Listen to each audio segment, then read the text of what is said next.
الله اذا نسوانه بدهم يضلوا حردانين لجوز ابني عصام جوازه ثالثه. تعمليها سوعان؟ ايه بعملها، ليش حتى ما اعملها؟ لكن خلي ابني عصام عزابي، مو حاجتي معتز لساته عزابي، يعني بخلي عصام بلا مرة. صدقيني إذا بتجوزيه جوازة ثالثة بتربي شهيرة وفريال ترباية إلى أول ما لآخر. وهذا اللي رح يصير. انت هلا بتروحي لعند فريال وشهيرة وبتقلي لها. طولي بالك لا تكملي، أنا بدي هيك خدمة تقبريني. يلا.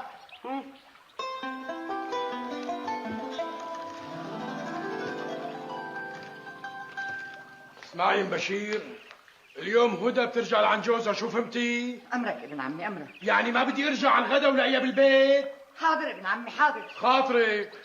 الله معك ابن عمي، مع السلامة. الله معك.